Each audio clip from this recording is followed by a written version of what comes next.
ज्ञान the treasure में आपका स्वागत है। और हम आपको बताएंगे वीर लोरिक पत्थर के बारे में। वीर लोरिक कौन था, मंजरी कौन थी। इनकी अमर प्रेम की निशानी आज भी है, वीर लोरिक और मंजरी की। उत्तर प्रदेश के सोनभद्र जिले की सोन नदी के किनारे खड़ा है वीर लोरिक का पत्थर, और वो एक प्रेम कथा को अपने आप में समेटे हुए है।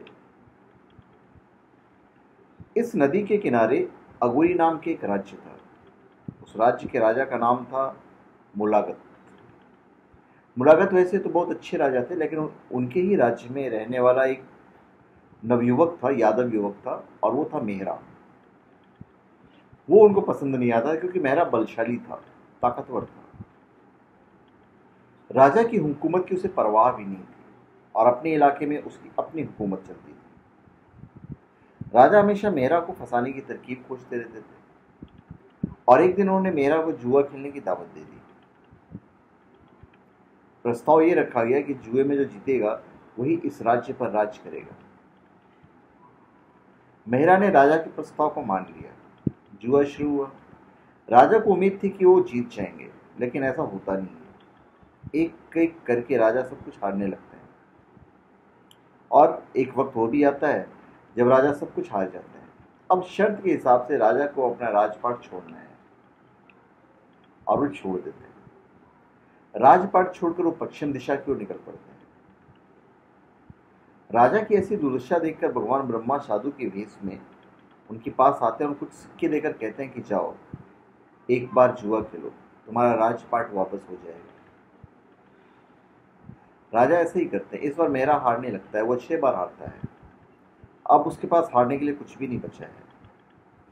पत्नी को भी हार चुका है, लेकिन उसकी पत्नी गर्भवती है, और 7वीं बार वो अपनी पत्नी का गर्भ भी हार जाता है। बड़ी विचित्र बात है। लेकिन राजा उदारता दिखाते हैं, कहते कि अगर बेटा हुआ तो अस्तबल में काम करेगा, अगर बेटी हुई तो उसे रानी की सेवा में नियुक्त कर दिया जाएगा। अभी हारा हुआ मेहरा कुछ नहीं कर पाता है, लेकिन कहानी यहाँ पे एक अजीब मोड़ पर आती है। मेहरा की जो संतान, 7वीं संतान के रूप में एक बड़ी अद्भुत बच्ची का जन्म होता है। नाम रखा जाता है मंजरी। राजा को जब पता चलता है कि वो मंजरी को लिवाने के लिए सिपाही को भेजते हैं, और मंजरी की माँ उसे भेजने से मना कर देती है। मंजरी की माँ राजा को संदेश भिजवाती है कि जब मंजरी की शादी हो जाएगी तो उसके पति को मारकर मंजरी को ले जाना, और राजा ये बात मान लेते हैं। देखते ही देखते मंजरी जवान भी हो जाती है। फिर माता पिता को उसकी शादी की चिंता सताने लगती है। मंजरी को पता है कि उसका वर कौन है। वो कौन है जो शादी के बाद राजा को हरा सकेगा। मंजरी अपने माँ बाप से कहती है कि आप लोग बलिया नाम की जगह पर जाओ, वहां लोरिक नाम का एक नौजवान मिलेगा, उससे मेरे जन्मों का नाता है, और वही राजा को हरा भी सकता है। मंजरी के पिता लोरिक के घर जाते हैं, और दोनों का रिश्ता तय हो जाता है।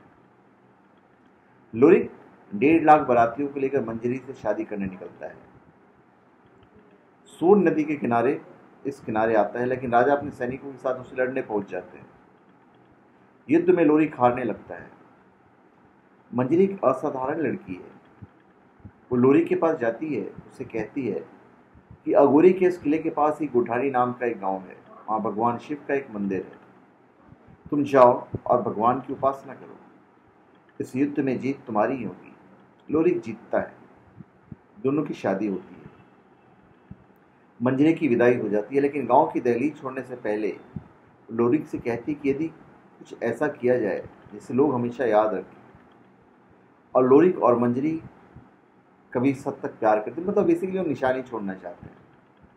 लोरिक कहता है कि बताओ मैं क्या करूं, जो हमारे प्यार की निशानी तो बने ही। प्यार करने वाला कोई भी जोड़ा यहां से मायूस नहीं लौटे। मंजरी ने लोरिक को एक पत्थर दिखाते हुए कहा कि इसे तलवार के एक ही वार से काट दो।